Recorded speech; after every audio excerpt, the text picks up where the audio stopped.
continuation of the biodiversity project, which we have been looking for.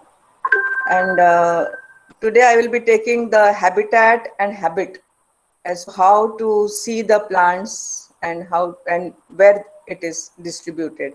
So let me start with the presentation.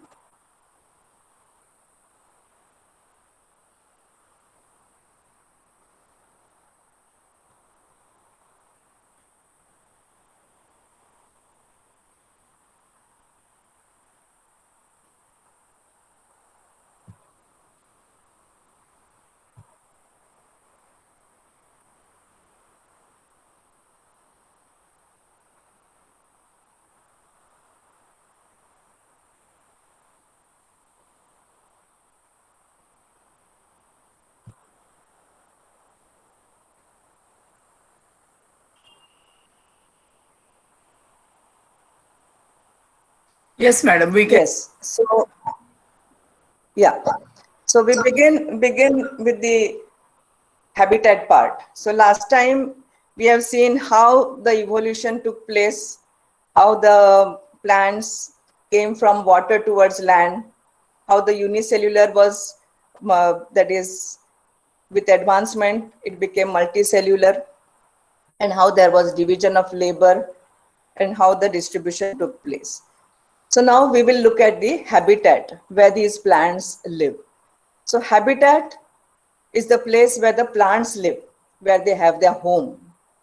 So we have the hydrophyte and the mesophyte. That part has got missed out, ME got missed out. So it is hydrophyte, mesophyte and the xerophyte. So the hydrophytes are the one which live in abundance of water. Mesophytes are the ones which live where the water is just enough, optimum amount, and xerophyte where there is scarcity of water. So depending upon the availability of water, we see these habitats as the hydrophyte, mesophyte and the xerophyte. So first we will look at the aquatic habitat, which is the hydrophytes. Now hydrophytes, we get fresh water and marine water. Plants live in aquatic medium, that is, they are dependent on abundance of water. If the water becomes less, their life will be affected. So there is excess of water in the surrounding. Now these hydrophytes also we will see in three types. So their diversity will be there according to their occurrence, according to the place where they are living. So the first type we see is submerged, second is floating, and the third is anchored. So in the submerged hydrophytes, we see a definite type of adaptation. The plants which are living submerged in water, they are deep inside.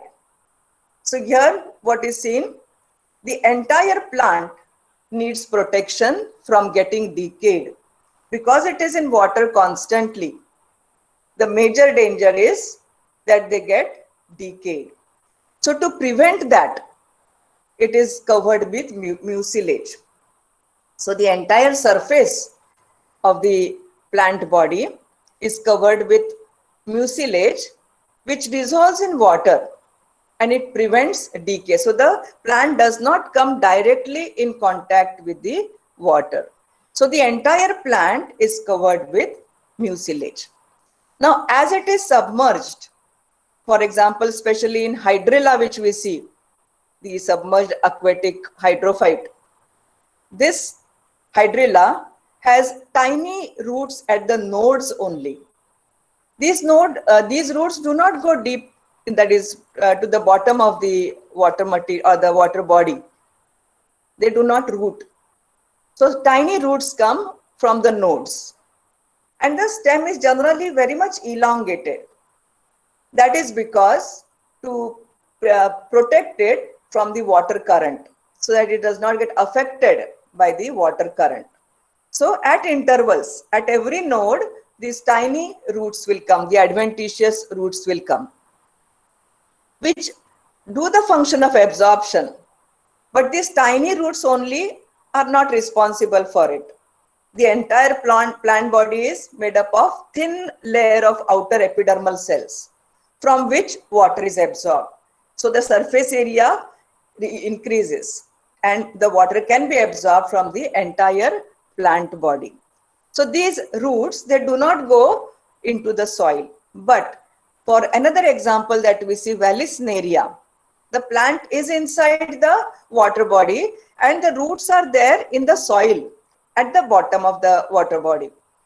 They are tiny roots and the leaves are elongated, which come above. They are not coming above the water level, inside only, but here the roots are in the soil, while in hydrilla they are having at every node. So this, what we see, the roots are special depending upon the habitat, whether they are deep inside or whether they are in the little upper layer. In this also, what is essential, because water is absorbed from the entire surface, we do not get any hard tissue. When we mean hard tissue, that means the cells are dead. If the cells are dead, the absorption will not be possible. So the entire plant body is made up of thin walled cells. And these thin walls are made up of cellulose, pectin, and hemicellulose. So this allows the absorption of water into the plant body. So no hard tissue is seen, not even in the middle vascular tissue. There few cells are there. One or two tracheids will be there of xylem, which will do the function of conduction, but otherwise all is thin walled. Leaves also are special.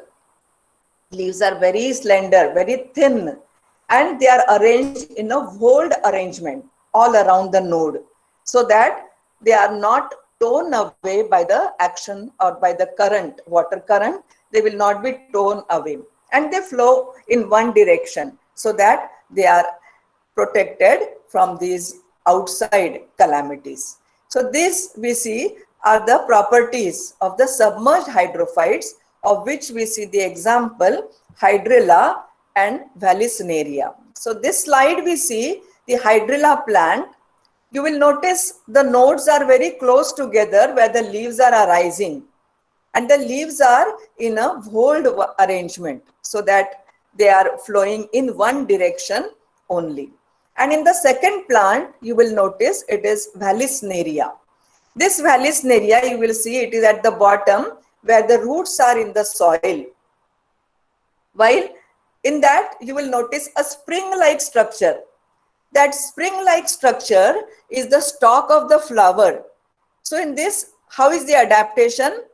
The pollination takes place outside the water surface, at the top of the water surface. So when flowering takes place, this flower with its long stalk, that stalk uncoils and the flower comes to the surface.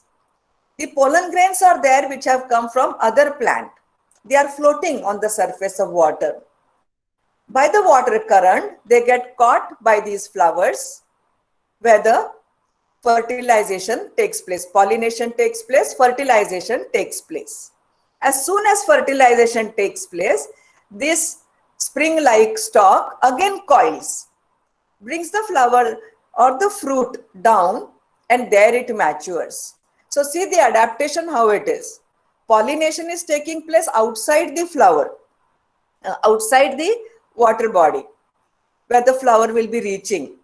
And then again it is brought inside. So the stalk is accordingly long and spring-like, which helps to take the flower outside so that pollen grains can be obtained from other flowers. So cross-pollination takes place definitely, and here the pollinating agent will be water.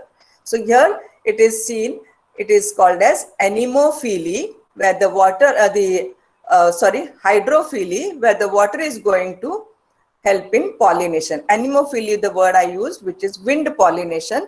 Here it is not wind, it is water, hydrophile. So next we see the floating hydrophyte. Now floating hydrophyte, these plants are on the surface of water. So the part which is submerged inside the water is the roots. So what we see again here, the roots are thin, they are numerous, and they grow whole. So that the same character which we see for the leaves in the submerged ones, we see only for the roots here. The leaves are larger, but the roots are thin.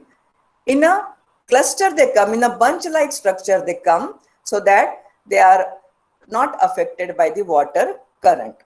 These roots are thin. For what?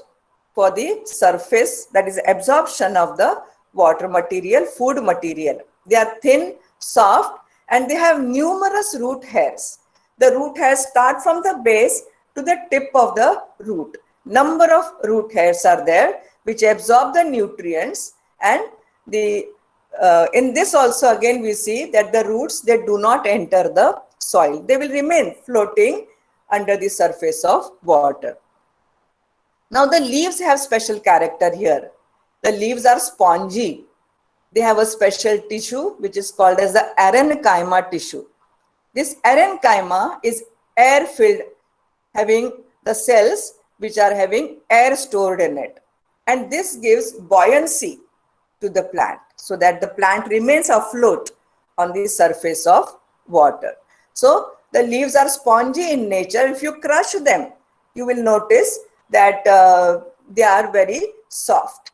One more thing in this roots we see, the roots have root pockets at the top, at the tip.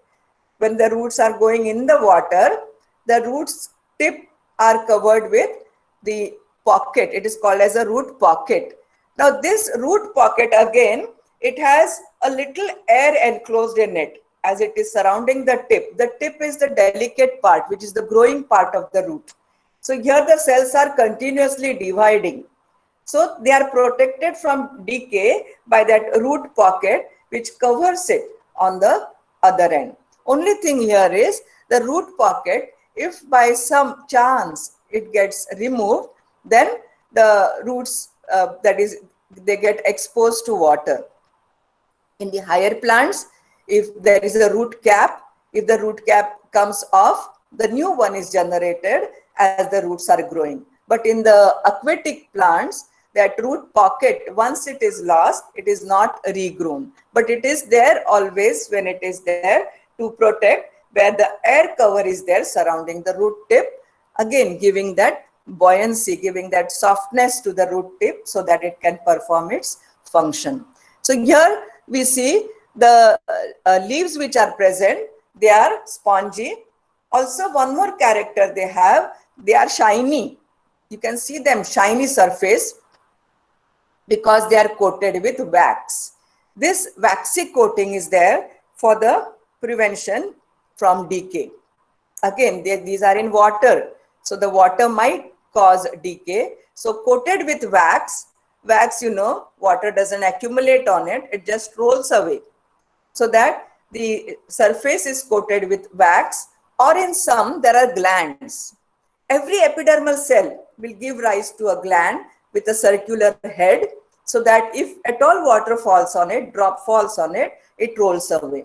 So that prevents the accumulation of water on the surface of the leaf, on the lamina of the leaf, so that the decay is prevented. So look at these adaptations. These are special. All plants do not have them. The one which are there according to their habitat, these adaptations will be developing. Again, these have no hard tissue. They are all soft and spongy. Example, we see Eichhornia, the water hyacinth with purple flowers, and Pistia, also called as the water lettuce, and the lemna, that is the duckweed. The lemna, it has a single leaf and a single root, a very tiny plant, but it has full life cycle with flowers, fruits and all. So this picture we see of Eichhornia, the water hyacinth, here you will notice the stalk of the leaf, the petiole of the leaf is spongy. Here it is having that parenchyma tissue, which is storing the air and giving buoyancy to the plant. And you will also notice the surface of the leaf. See how it is shiny, smooth and shiny, so that no water droplet will come on it. This second picture we see of Pistia. This Pistia, you will see it is having a velvety look. That velvety look is because of those glands. So pistia has glands on it, on the surface, which are very soft. And you can see, if you look at it through a magnifying lens, you will notice those glands, the curled structures, which do not allow the water to remain on it. It just rolls away from the surface of the leaf. So this is a special adaptation, again, for the protection from decay. Then we see the third type, that is the anchored hydrophyte. These anchored hydrophytes are also called as the hygrophytes. And these where you will find, especially on the banks of the water bodies. They are not inside the water. In the proximity of water, they will be on the banks of it, like the lakes, the ponds, or the water reservoirs. Now, because they are on the outside of the water body, they require root system which is well developed. So this root system is well developed in this, which help in the anchoring to the soil and also absorption. Because now the upper part of the plant is outside the water. So the absorption will not be taking place through the leaves. It will be mainly through the roots only. So the roots are anchoring, where they are also absorbing the food material from the soil. Now, as the plant has come towards land, from the water to the land, it requires protection. It requires protection from the surrounding harsh environment to prevent the bending and the shearing stress. So here now hard tissue develops. Dead cells develop, which are generally in the hypodermal region, the region just below the epidermis. Here the leaves are well developed. They are dark green in color, but the plants are herbaceous. They will not become very tall. Some few feet tall, some 3 to 4 feet, sometime till 5 feet you may get in certain water bodies where the environment is favorable for their growth, but not taller than that. And they will have a grass-like appearance only. But they are well developed and they will be on the banks of the water reservoir. The common example cited for this is Taifa. Taifa, that is Ramban, commonly in Marathi called as the Ramban, where you get the inflorescence at the top, which is brown in color. And you will see, you will notice the leaves are like grass, coming like grass, but they become very tall, they are hollow, and we see these plants along the water bodies only. So again, a diversity in all these plants which we see, from the submerged, floating to anchored. Next, after seeing the freshwater habitat, now we see the marine habitat. Now this marine habitat, it supports the marine life. Marine life, we have the coastal marine life and the open sea marine life. Now the coastal is extending from the continental shelf to the shoreline, till where the tide comes to the shore. From the continental shelf to the shoreline, we get the coastal part, and beyond that we see the open sea, which is deeper and it is beyond the continental shelf. But most of the marine life which we find is in the coastal habitat. So the life is found in the coastal habitat, where we will be seeing all the organisms, different types which we see, where this also again can be divided into the pelagic and the demersal. The pelagic are found on the surface, or they will be found in the open water columns. Away from the bottom, they will not go to the bottom of the ocean. They will be on the upper surface only. And these pelagic habitats are shifting depending on the ocean currents. They move from one place to another. So they are not fixed in one position. While the demersal ones are the habitats which are near or on the bottom of the ocean. They are at the base of the ocean where we see. So again, depending upon the penetration of light, we see the distribution of these plants, distribution of the weeds, distribution of the animals that we see are different in the pelagic and the demersal area depending upon the light which is available. Light we know is needed for photosynthesis, where it will be seen in the higher levels where we see till where the light penetrates, we will see the photosynthetic organisms. So next what we see, the continental coastlines usually have a continental shelf which is less than 200 meters deep. And this extends about 68 kilometers beyond the coast, from where we get the continental coastline starting. What we see in this, the marine planktons which we see, we get the planktons that are the phytoplanktons and the zooplanktons and the dinoflagellates. So the phytoplanktons, majority we see the diatoms, which are in millions. We see the unicellular, the protists. Now we call them as protists. They can be the unicellular animals or they can be unicellular plants, plants performing photosynthesis because they have chloroplast, because they have the chlorophyll pigment.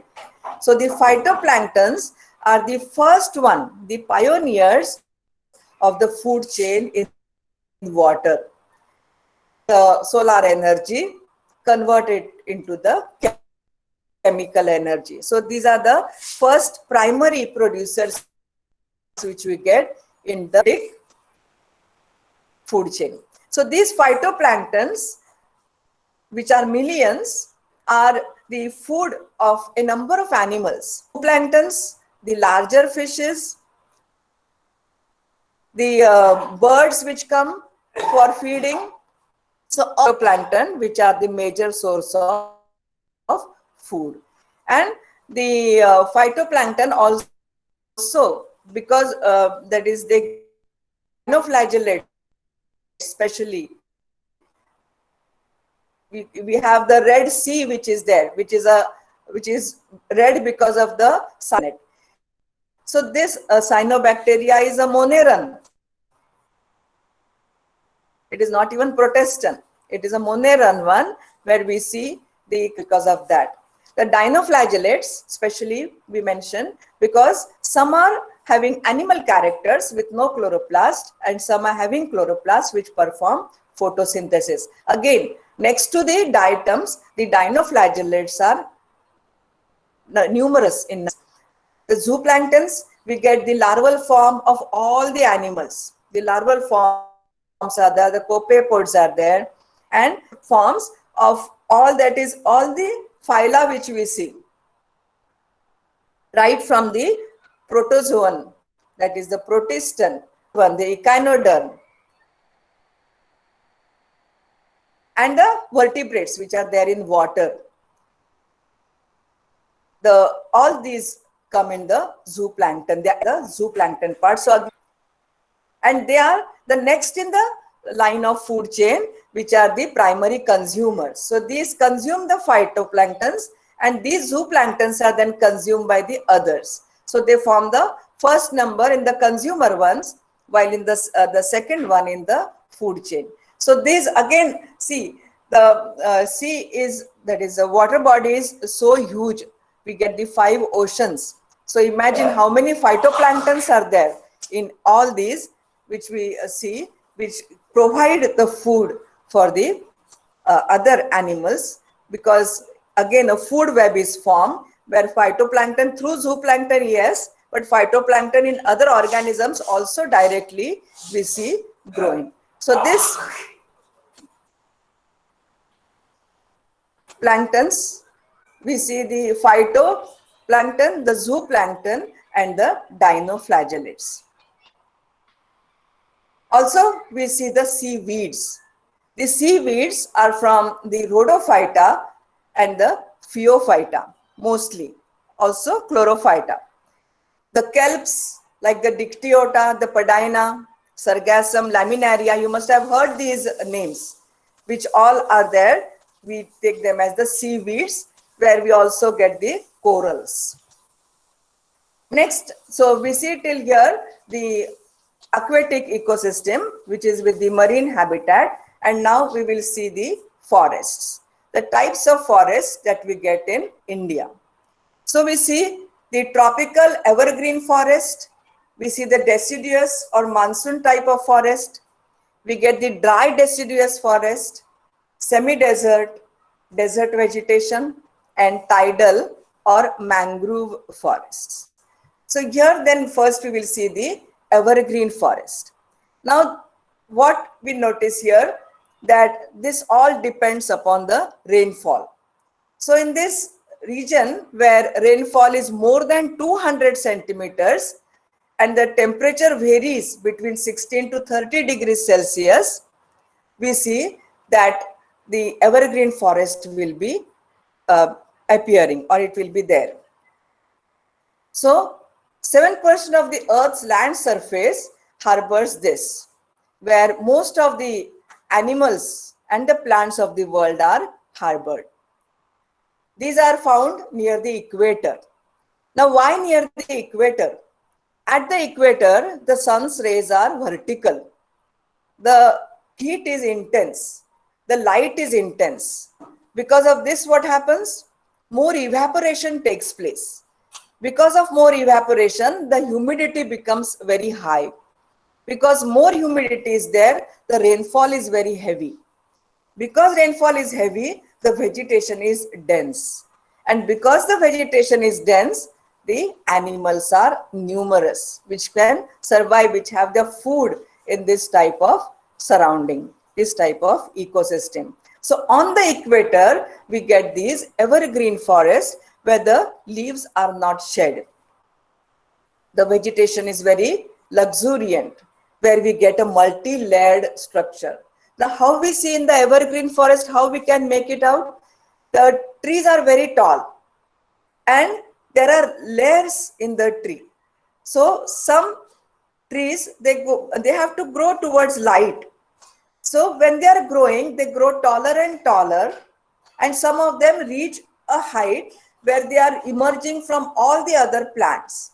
These are called as the emergent types, where they are having their heads above all the other plants. So below that, we get the layers of the big trees, the tall trees. Then we get the layer of the shrubs, and then we come to the ground flora. In between are huge climbers. These climbers also, they have to go to the top of the tree where they will get the sunlight. If you happen to go to the forest and you see the climbers, what you notice? Only a rope-like structure is seen at the basal part. No leaves will be visible. All this grows higher and higher on the canopy, on the top canopy of the trees, and there they will spread. There you will get the flowers, there you will get the leaves, there you will get the fruits. But at the lower level, you will not see it. Why? Because of the dense canopy, because of the dense foliage, very little light penetrates inside, and the plants cannot get the sunlight. So these plants try to become taller and taller. So what do we get at the lower level? We get those plants, the shrubs and the herbs, which are there tolerating low light. They can grow in low light. They can grow in humid atmosphere. So many times at the base, we see all the ferns are there. Different types of fungi species are there. These fungi are needed for decomposing all the litter that forms at the base of the trees. These leaves and all, the twigs and all, which fall to the ground, they are decomposed by these fungi and the humus formation takes place. And this humus is rich in nutrient content because it is all the organic material which is being decomposed.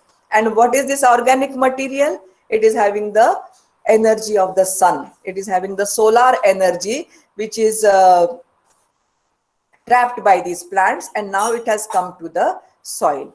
So we see that the fungi are there at the base, the different types that we see which are helping in the decomposition.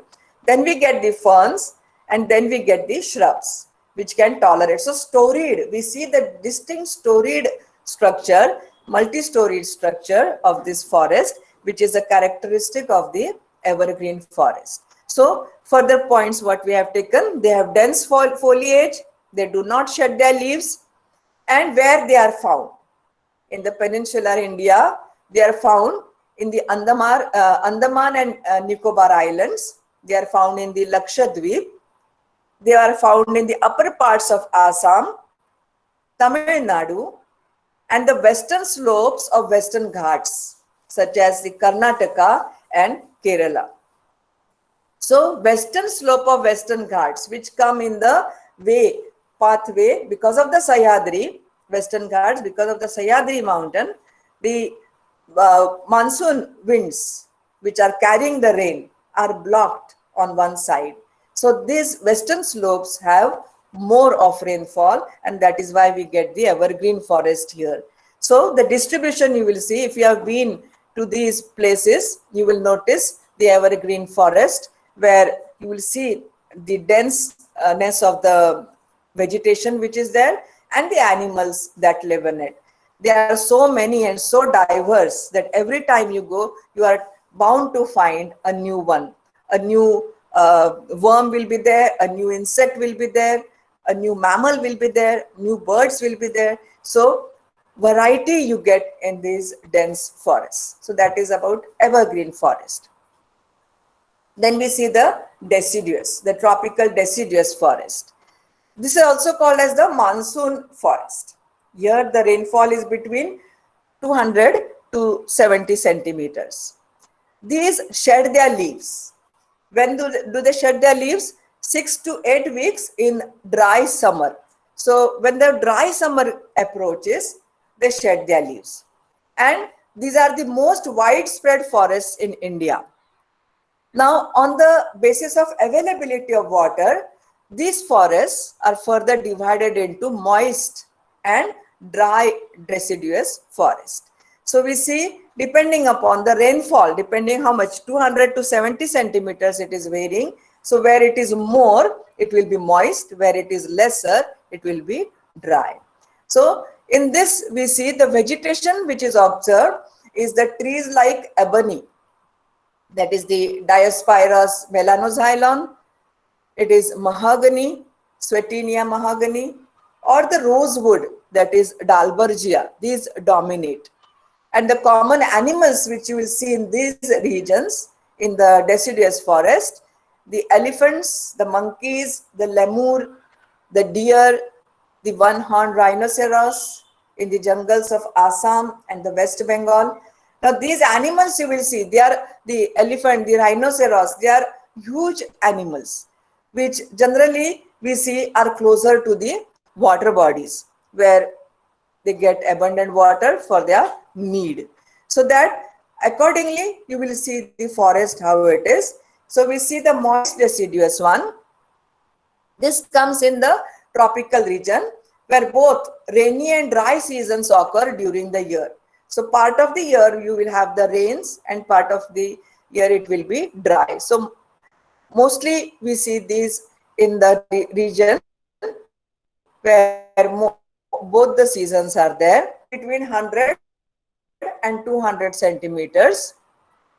There are not very tall trees, and the bark is thicker. The bark in this area of the trees is thicker, and in the first month of dry season, the leaves fall and the new leaves sprout just before the rainy season. So just before rainy season, in the moist deciduous, you will see this happening. Now, where do we find in India? We find it, most of the places it is there, found in the northeastern states, along foothills of Himalayas, the Jharkhand, the West Orissa, Chhattisgarh, eastern slopes of Western Ghats, the other side.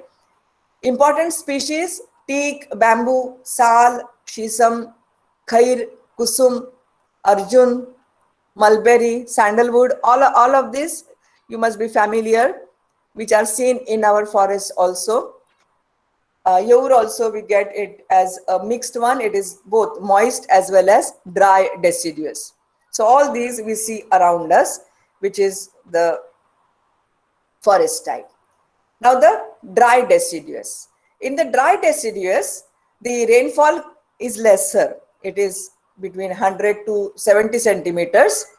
And in that also, it is found in the rainier part where the rains are more. In that part of the peninsular plateau it is seen, and it is seen on the plains of Bihar and Uttar Pradesh. So the peninsular plateau will be the one which we have the Telangana, the that is Maharashtra. So that area and the plains of Bihar and Uttar Pradesh, we will be seeing the dry deciduous forest. In this dry deciduous, a large region of this has been cleared for cultivation. So the trees have been cut and for cultivation it has been used, and some parts are used for grazing. In this part you will get more of teak, sal, peepal, neem, and the animals that you will get: lion, tiger, pig, deer, elephant, different types of birds, different types of lizards, snakes, tortoises, etc. So see the animal fauna also changing. Now in the deciduous forest, what is seen? The leaves are shed. So the tree is barren, only the branches remain. So no more foliage is there. So the sunlight penetrates down to the ground. So here you will see ground flora also developing.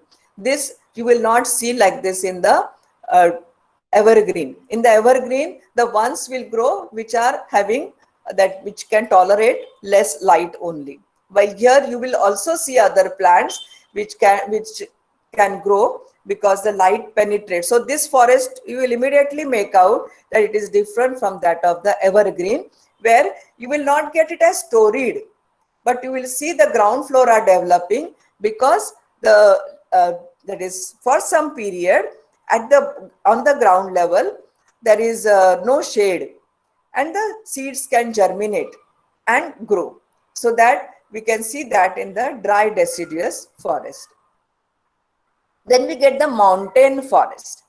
Now this mountain forest, what is seen, because of the rise in altitude, as the altitude is going higher and higher, the temperature becomes lower. There is a decrease in temperature, and accordingly there is change in vegetation. If you go to the Himalayas, you will notice that at the foothills it is different, and as you rise higher you will see the vegetation goes on changing, and accordingly along with this the animal fauna also changes. So that there we see diversity in a single one, from the foothills to the top.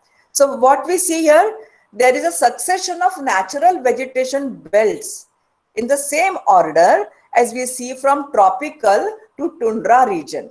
So tropical, again tropical, where we get it is at the equator where the rainfall is very high. And what is tundra? Where the rainfall is less. Now why it is less there? Because the sun's light, the sun's rays are having very little intensity, very less intensity. As such, the evaporation rate is very low. As such, humidity is low. As such, rainfall is low, and because of that, the vegetation is all of scrubs. All the thorny plants are there, which survive for some that is favorable period only. Otherwise, they are no more, which is covered with the colder, that is the snow.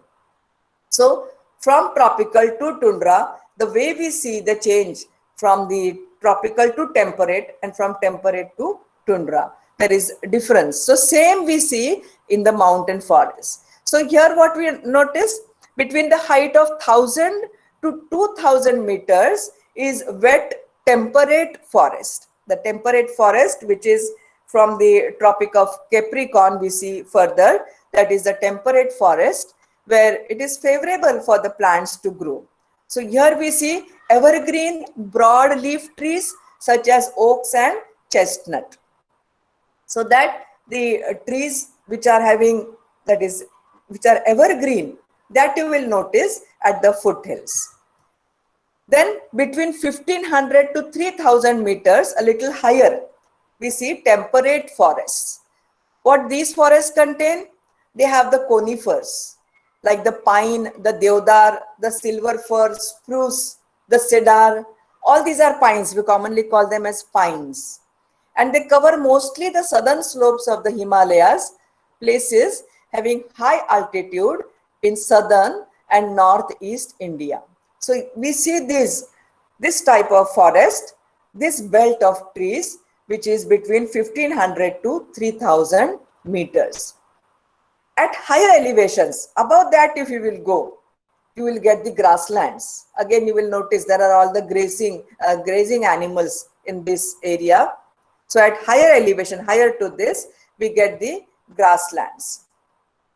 So having high altitude, uh, at high altitude generally, which is more than 3600 meters above sea level, temperate forests and grasslands give way to the alpine vegetation. That is the tundra type of vegetation. So here that is above 3600 meters above the sea level. There are the grasslands, and beyond the grasslands there will be alpine. So they get progressively stunted as they approach the snow line and are used extensively for grazing. So here people specially use this area for grazing. The tribal people over there, they use these areas for grazing. So at higher altitudes, what we get, mostly the vegetation will be mosses and the lichens, which are the part of tundra vegetation. So you will not get big trees, you will not get huge trees, or the shrubs also will be very stunted. Mostly there will be mosses and lichens, which are the food of the deers, the reindeers and all. They have mosses and lichens as their food. So that is at higher altitude which we get.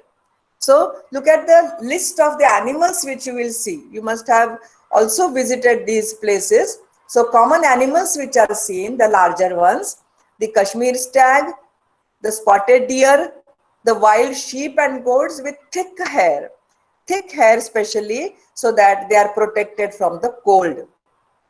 The jackrabbit, the Tibetan antelope, the yak, the snow leopard, the squirrels, the shaggy horn wild ibex, the bear, and the rare red panda, the elusive one that we see.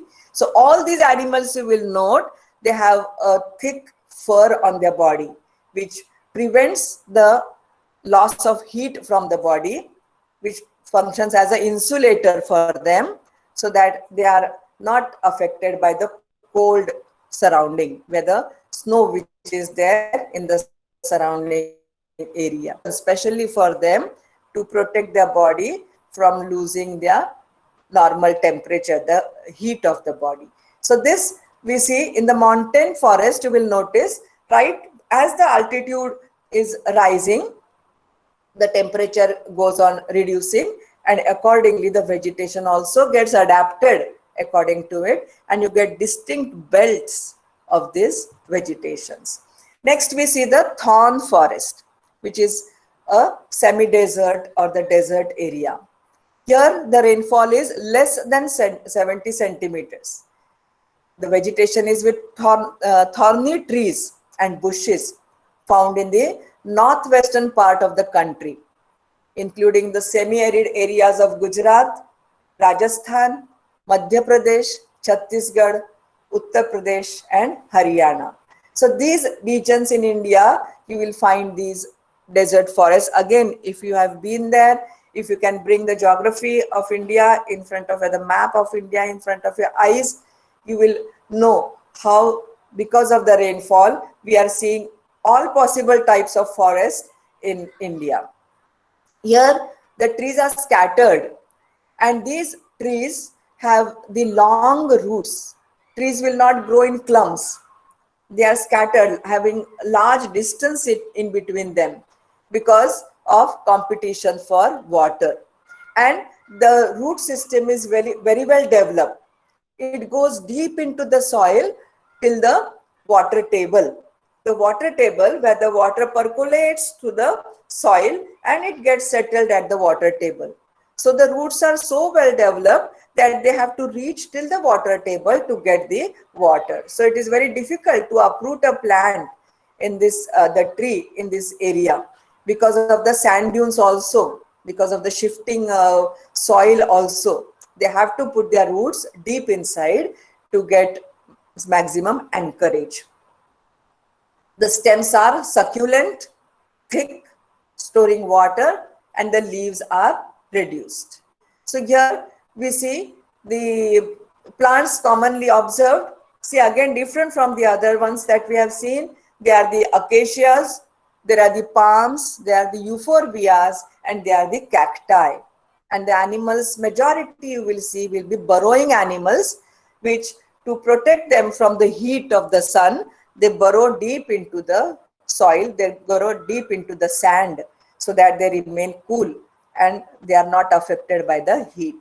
So these all plants together, which are there in the desert region, we have a single term to them, that is xerophyte. In the earlier part we saw the depending upon the water, it is classified as the hydrophyte, mesophyte, and xerophyte. So these xerophytes we will see in our desert forest, in our semi-desert and desert area. So here what we see the characters, the leaves are absent, or they are reduced to spines, or they are very thin. Now here what happens is, the leaves have stomata, the opening through which the water goes out, which is called as transpiration. Now this transpiration is very essential to the plants, because of which the water is pulled from the roots to the upper part. The water and the mineral salts, the raw food material, is pulled from the roots to the upper parts. A transpiration pull it is called, which is essential to all the plants. If transpiration is not there, the food will not be entering, the roots will not be absorbing food material. It is a continuous column which is formed from the roots to the leaves, which is maintained by this transpiration pull. So this happens through the stomatal openings. But when the leaves are large and from the stomata the water is lost, and the leaves, that is the plant, will be immediately having no water in it, because the soil itself is arid. The soil is having no water, and the plants will be soon wilting and dying. So naturally, see, nature has given them this ability to shed the leaves. But then who does the function of photosynthesis, which is needed for the plant to prepare food material? So in that case, the stems become flat, and these flat stems are called as the phylloclades. And these phylloclades, they are thick and fleshy, majority of them. Some are thin also, but they store the water in the form of mucilage, and they have the stomatal openings through which the transpiration takes place. And because the stem flattens, the stem becomes leaf-like, and it performs the function of the leaf, that is the major function of the leaf, that is the photosynthesis. So see the adaptation, that the leaves have been reduced, or they have been totally dropped off, or they are becoming like spines, which we see in the cactus. In the majority of cactus we see it. So these plants are called as the succulents. Majority of the succulents we can grow in the as indoor plants also, because they require very less maintenance, they require very less water, and they can grow in indoor conditions. So this, what we see, the adaptation is special. One, I told you about the roots which grow deep into the soil, and the second one is the leaves are reduced, and also if the stomata are there, they are deep inside, which is called as a sunken stomata. It will not come on the surface, so that very little water will be given out through it. No evaporation will take place, and the plant will be protected from these dry, arid conditions. But yes, we do have plants in this harsh conditions also, which are specially adapted for that. So some of the examples that we see, these are garden plants, these are wild also we see. So the first one is Muhlenbeckia. This we see, it is having ribbon-like the phylloclade. It is not succulent like in cactus. It is thin, ribbon-like, and the white thing that you see on the side are the leaves which have got reduced. Very tiny leaves are there, but the end, this all ribbon-like structure which you see are the branches. They are the branches which have become flat, and they are performing photosynthesis. The middle one is the Euphorbia tirukali. Here there are no leaves. The leaves are absent. The entire stem has become green. The branches, the entire stem has become green, and it performs the photosynthesis. So Euphorbia tirukali. Here, if you happen to go to the dry area, we have many trees of this Euphorbia. It grows. It grows like a small tree where we see these profuse branching without leaves. The third one is Opuntia, where you see the cactus, which you commonly call as, where the flattened phylloclade is there and the leaves are reduced to spine. But in all this, remember always, whatever appendage comes, it will come at the node only. So that spine which comes, it is coming at the node. So that stem is flattened. The stem becomes flattened. As a result, the node and internode, which is there generally seen, one above the other, the nodes are seen. In this case, they are not seen because the stem becomes flattened and the nodes get a little dispersed on the flattened structure. So that the spines you will see all over, but you have to note that they come at the node only. So wherever that spine is there, that means the node is there, and from there the appendage is coming. Then the third type that we see, that is the tidal one, the swamp, the mangrove forest, where what we see, it is found near creeks and estuaries. It is found in the brackish water. So it needs a mixed water, neither completely saline nor completely fresh. So where we get this type of conditions, there we find it in the deltas of the rivers, where the river opens into the sea. So we see, in India, we get it in the Ganges, where it opens into the Bay of Bengal, the Mahanadi, Krishna, Godavari, Kaveri. All these open on the east coast in the Bay of Bengal, and the Mandavi and Zuari on the west coast, which open into the Arabian Sea. So here, where they are opening, when they are mixing with the saline water, there this condition is available, which is brackish water, and there we see these special trees coming, which form the mangrove forest. Now these, again, these trees are actually terrestrial, land trees only, but they got pushed towards the water bodies, and see how they got the adaptation. The adaptations that these mangrove trees have is not seen in any other plant which is terrestrial. So we see this in the estuaries and the creek. Now creeks in India, all along the coastal line, the lower part, the peninsular India, the lower part is all having the coastline. So that entire coastline is having a number of creeks which are coming from the side, from the Bay of Bengal and from the Arabian Sea, which is coming inside, and the Indian Ocean, which is surrounding the water bodies, which is the surrounding water body to the coastal part of the India. So here we see at the that is in the estuaries and the creeks only we will get this mangrove forest.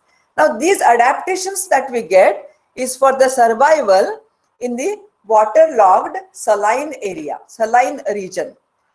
It is continuously having the tidal, that is the every 6 hours the tide is there, the high tide is there, which makes the water, the soil waterlogged.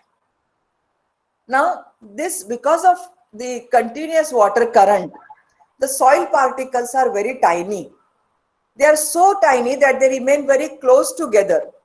So no aeration is there in between. No air is there in between the soil particles, which we normally need for the roots to get air.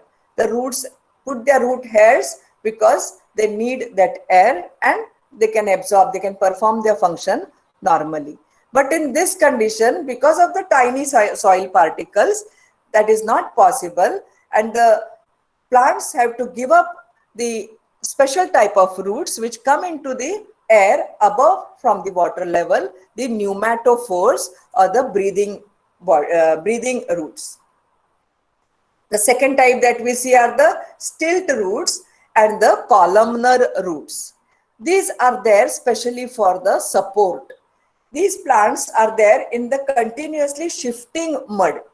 The mud is shifting type because of the water logging, because of the continuous tidal effect which is there. The mud is shifting type. So the plant has to have a firm anchorage, which is given by the stilt. The stilt is one which is giving a prop so that the plant remains erect, plants remain straight in the water body or in that soil. These columnar roots do the similar function. They function as pillars. They function as columns that help the plant to remain erect. Then, because they are in the saline condition, the salt becomes excess. Now remember everyone, for all, though these are living in the salty conditions, they require fresh water. So if the salt becomes excess, that may cause dehydration of the cells. So these salt glands, they are specially there on every epidermal layer of the leaf. You will see a gland developing which collects the salt which is excess in the plant, and it is deposited to the outside. Now again, as it is in a harsh environment, the stomata are sunken over here. They are not at the surface. They cannot afford to lose fresh water because again there will be dehydration. And for that purpose, they are succulents. They have thick leaves. Most of these mangroves, they have thick leaves. And another important character, they are viviparous. That is, the young one grows on the mother plant for some period to get acclimatized to the surrounding area, which is harsh for its young one to grow. So on the plant, it remains just like we have vivipary, we grow our young one in our womb. In the same manner, these mangroves, normally the seeds are there which are dropped once the fruit ripens. But in this case, the first root is formed. The first root gets formed on the mother plant itself. And then the young one is dropped into the water so that the root goes into the soil. It goes like a dart. It gets fixed into the soil so that it will not be washed away by the tidal wave. So here, see, so many special adaptations are there which are special to these mangrove forests. So we see in this picture, the first is the pneumatophore which is coming up. It has tiny pores on it called as the lenticels through which exchange of gases takes place. The middle one is the stilt root and the columnar root. You will see how the stilt is coming,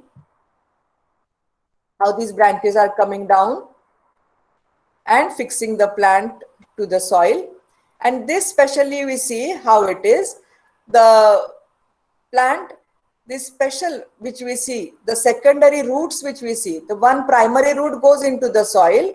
The secondary root runs like a cable. These are called as cable roots. Now in a mangrove tree, these cable roots run in all directions surrounding the stem. And from this secondary root develops the tertiary root. Some of the tertiary root form the pneumatophores which go upper, and some of the tertiary roots, they go down into the soil to absorb food material. So you can see how the cable root runs. It runs in all directions. If you try to uproot it, it is not possible. You will not know from which tree the one which you are standing, the one in the front of which you are standing is coming from which tree, because like a network, it gets spread out in the mud flat. So here we see again a special adaptation for anchorage, where more and more roots grow, the cable roots grow, the adventitious roots also grow, which have that is the tertiary roots that grow, which again branch and form the, let me get the arrow on it, shifting. Yeah. So we see the pneumatophores coming up, which are the tertiary roots, and some tertiary roots going down, which are for absorption. So this we see for the mangrove forest, which is a special type, and we especially in Thane have this because we are having the Ulhas river, which joins the Thane creek near Balkum. So there we get one confluence where we see the brackish water coming, and this Ullas river then goes down to the Basant creek where we get another estuary. So two places we see this meeting the creek area, one in the Basant creek where it goes to the Arabian Sea, and here in the Thane creek where Thane creek comes from the Arabian Sea. So that we see that we are fortunate to have this type of arrangement because of the estuary, the Ullas river opening into the Arabian Sea. And of course, there are the many benefits of that, but then again, that becomes a different topic. So that we have seen the habitat.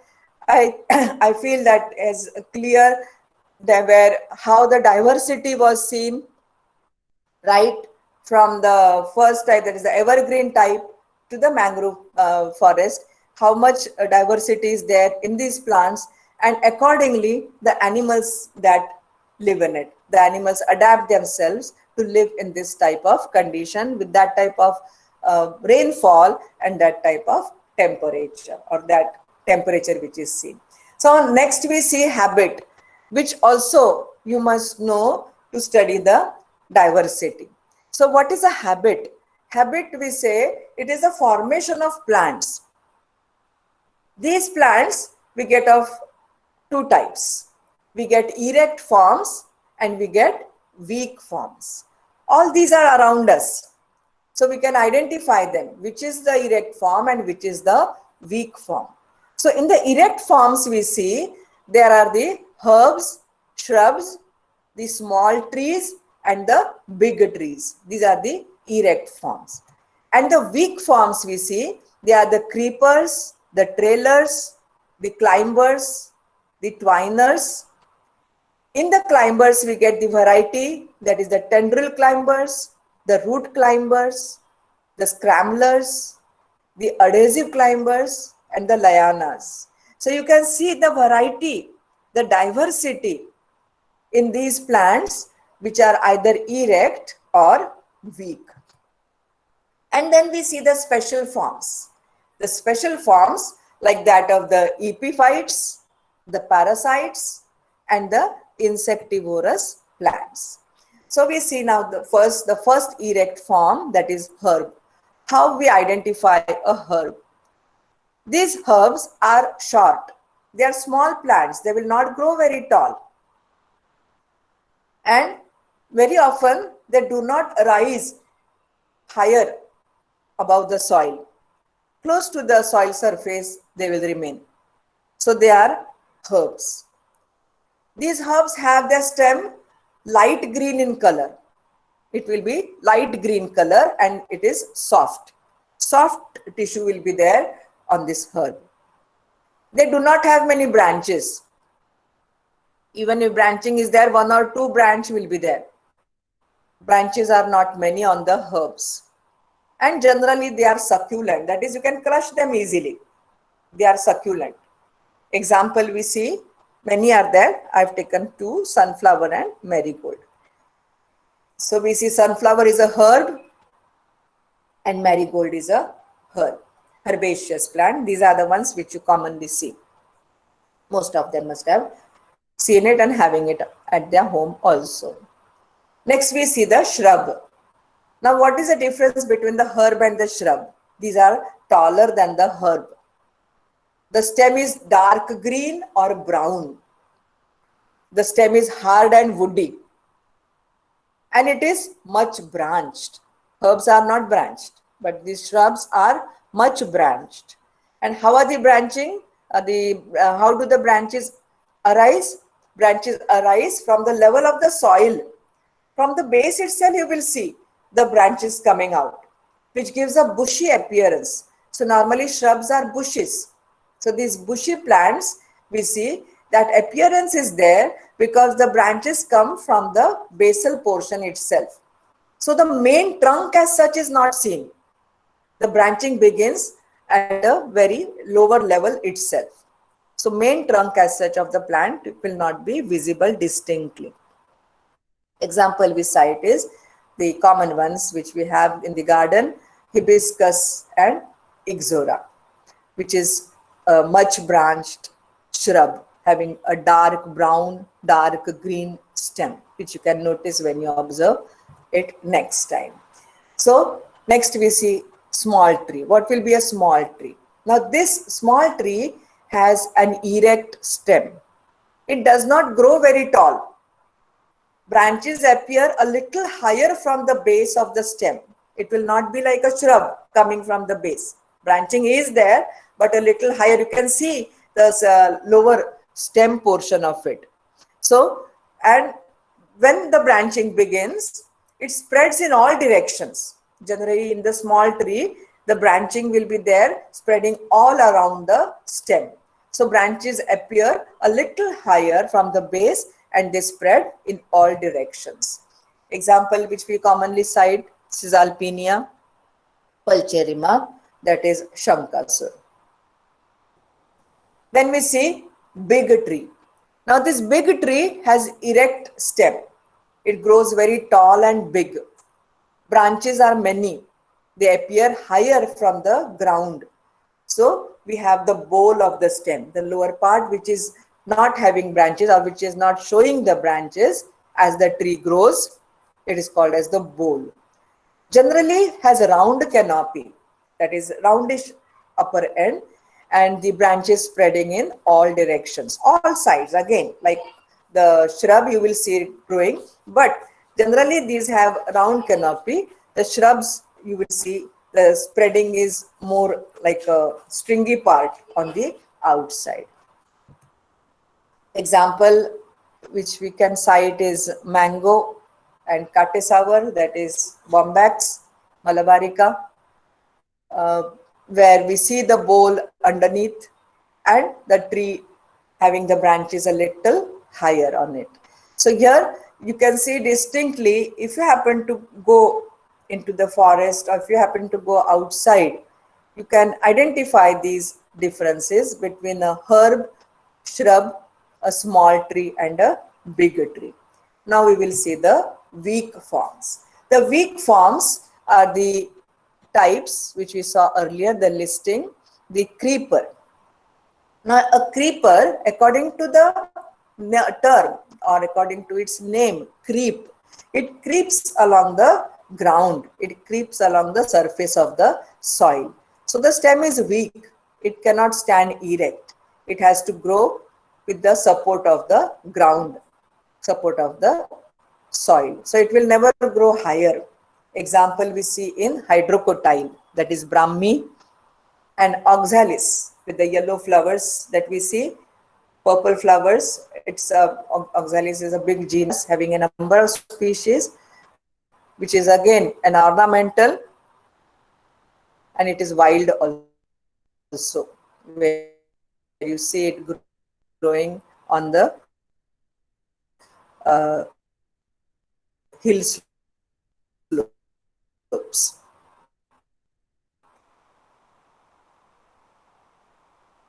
Twiner, the stem is weak. It twines around a support, but it does not have any modified end. Twine, you know, the thread which is wound around, which we call as twine. So this twines around the support. Accordingly, the cells are there which increase in number and help in the curling around the support. So that again is a adaptation for climbing without any appendage. It doesn't have any appendage. It just goes around the support and twines itself around it. Example commonly cited is Clitoria, the blue flowered one, the white flowered one. We see Clitoria, that is Gokarna. Then next we see the climber, which we call as climber. So these all are, the twiner is climbing, but it is not having appendage. That is why the term twiner is given to it. Now further we see the climber. Climber also has a weak stem, but it has appendages. And these modified appendages are either modified from the leaf or they are modified from the stem. So a part of the leaf only will get modified or a part of the stem will get modified, and they will form either tendrils or hooks, which are seen in example as the passiflora and the vitis, which is the Krishna Kamma and the grapes, which we see commonly, where the appendages are there. So this example, we see the picture of the Brahmi hydrocotyle, which you can see it will grow only this much tall, not higher than this, growing close to the soil surface. Then we see the clitoria, which is a twiner, densely surrounding the support, but without any appendage. And the third one is passiflora, where the axillary bud gets modified into tendril. So axillary bud is modifying into tendril. That means the stem is getting modified into tendril. So here we see the modification can be of any part of the plant itself. According to the need, according to that requirement of that habit, that modification takes place, and then we call it as adaptation for climbing or modification for climbing. Next, we see, before we go further, we have mentioned earlier, that is the root climbers. The root climbers we see like the plants of the money plant, the pepper plant, the vitis, that is the vanilla plant. These grow with the help of adventitious roots. So these adventitious roots, they come at the nodes. At every node, these roots will come and they will cling to that of the host on which it is climbing. So the host needs to be a little rough. So generally it grows on other trees where the bark is having crevices and it can catch hold of it and grow. It causes no harm to the partner, no harm to the host. Only support is taken for climbing, which we see for the plants which are root climbers. Then we see the adhesive climbers. Many times at the tip of the roots, there are sucking like structures at the tip where they attach, just like a vacuum. We see the, like the Spider-Man, it is shown, where the vacuum gets stuck and the plant is able to remain in its place. Like that, cup-like structures come, or some secretions are there which function as an adhesive, and the plant can climb with the help of that, which is seen, we see this in the ficus climber, which is there, the ficus repens or the ficus pumila, which is growing like that on the walls, where it is taken for the vertical growth of the plant, covering the walls of the buildings. So that the we see that is the climbers, which are that of the adhesive climbers. One more, we had scramblers. Scramblers are again plants, the climbers, which have a stouter stem and they cannot climb anywhere. They just go on in a horizontal manner, spreading in all directions that are available. And the last one that we saw was the lianas. The lianas are the big climbers, the forest climbers. These climbers grow, that is, from one place to another, and they grow very densely, where we see them growing in, especially in our mangrove, we get one liana, that is Deris. That Deris grows extensively. If you happen to see in the mangrove area, they cover a large area where the stem is very thick and the plant is very sturdy and it grows to a large extent. It doesn't have any climber, etc., but just climbs with the support of the other plants. So that lianas are the ones which you find in the forest which we see in the storied one, also where you see in the deciduous forest. If the climbers are there, they're very stout, and the leaves will reach to the top level, which we commonly see if you have been to Fansad area. There is a forest there. You will see these climbers which are extensively growing in that area, where again, where you will see that the leaves are not visible down, somewhere they will be up above the canopy of the trees. So that liana. So the other climbers which we see, which we have no, mentioned, that is the root climbers, the adhesive climbers, and the scramblers and the liana. So see the weak stems, all they are having special adaptation because they cannot stand erect and reach the sunlight. They have these special adaptations to keep themselves erect and perform all the functions that are necessary. So next we come to the special plants. The special plants, that is the epiphytes. The epiphytes, that is the plants which are growing on other plants above. EP is above, so the plants growing on other trees. So these plants, they grow on other plants, but they are independent. Means what? They are able to prepare their own food. They can perform photosynthesis and they do not harm the partner. So they perch on the branches of the tall trees.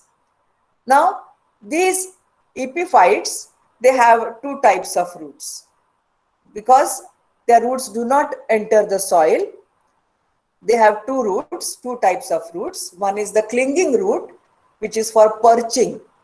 This clinging root enters into the crevices of the bark. They are growing on tall trees, branches of the tall trees. So these trees generally have a bark which is having crevices on it. In these crevices, the roots enter and they give a perch to this epiphyte on that top of the tall tree. And there are some hanging roots which absorb the gaseous food material. These hanging roots have a special tissue surrounding it, which is called as the velament tissue. This velament tissue functions like a sponge.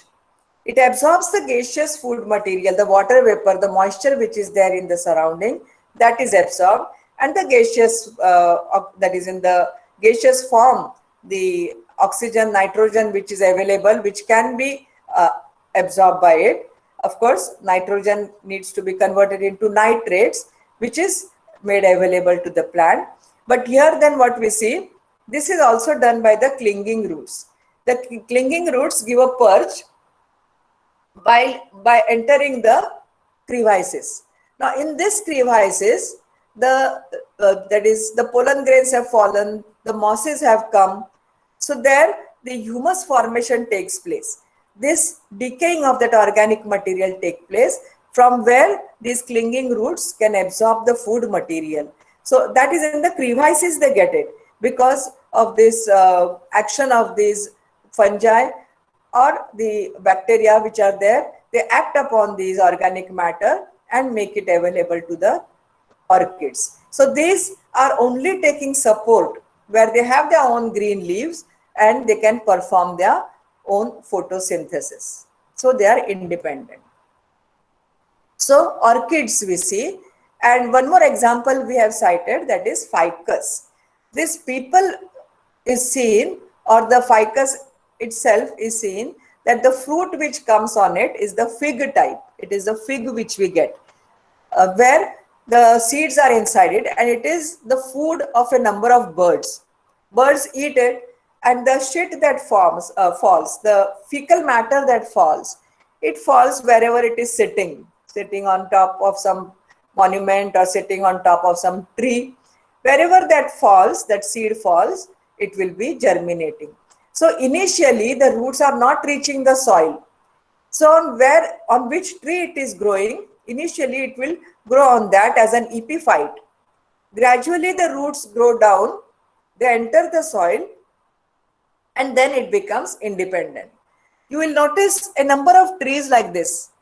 That is, One side it is a tree and the other side it is being surrounded by that of the epiphyte ficus. So many times it happens that the original tree gets smothered in it. But here normally what we see, this relationship is called as commensalism. Commensals, which one partner is benefited and the other partner is neither harmed nor benefited. Next, we see the parasites, the parasitism, the partner. One is always harmed and the other is always benefited. So these are not independent. They have a special type of root, again a modification where we see the sucking roots which are called as the haustoria. They enter into the host and they take up the food material, where these sucking roots take the food material which is prepared. So in the plants we have the xylem and the phloem.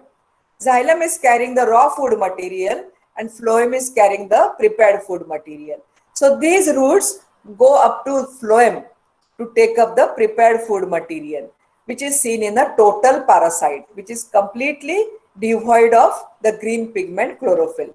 And the second we see is the partial parasite, which is the Loranthus. Now this partial parasite has its green leaves, but takes the raw food material. So its roots go till the xylem. So see how again these adaptations are. One requires prepared food material, the other requires raw food material. Both are parasites. One is total and the other is partial. Example which we see, that is Cuscuta, which is a total parasite. Amarvel it is called. It is very difficult to get rid of this plant. If it comes or ornamentals, generally it completely covers it, and this Cuscuta is that is judicious enough that it will select a host in which it can send its sucking roots, haustoria, easily. It will not go on big stems. It will not go on big branches. It will see where the stem is slender. There only it will grow, because the roots can be easily penetrated inside till the phloem level to get food material. And the second one you can see, you will see in the forest a number of Loranthus species are there. Many Loranthus species are the food plants of a number of butterflies also. So there you will see the knot-like structure comes, where the haustoria develop going till the xylem. So both are sucking food, but one is partially and one is completely. Then lastly we come to the insectivorous plants. These insectivorous plants are specially modified to trap insects. They need protein diet. For example, we have cited two, many are there, but we have cited two, the pitcher plant and the sundew plant. Now in the pitcher plant, again it is a complete modification of the leaf. In this, the leaf petiole, the stalk of the leaf becomes leafy. And we see the partially leafy and partially like a tendril, so that the pitcher structure is held vertically upward. That slender part which you are seeing, that is that of the petiole, which is modified, partially green and partially it is leafy, partially it is string-like. The lamina part is modified into the pitcher, and this pitcher is having a mouth. That mouth is curled little to the inside and it is slippery. Whenever an insect comes and lands on it, it slips inside and falls. In the pitcher inside, there are downward pointing hair, and the pitcher is partially filled with water. So the insect falls inside, drowns, and it cannot escape. Digestive enzymes are secreted, protein digestive. Proteins are digested, but the horny material, the chitinous material, does not get digested. So that remains. Gradually it accumulates in the pitcher.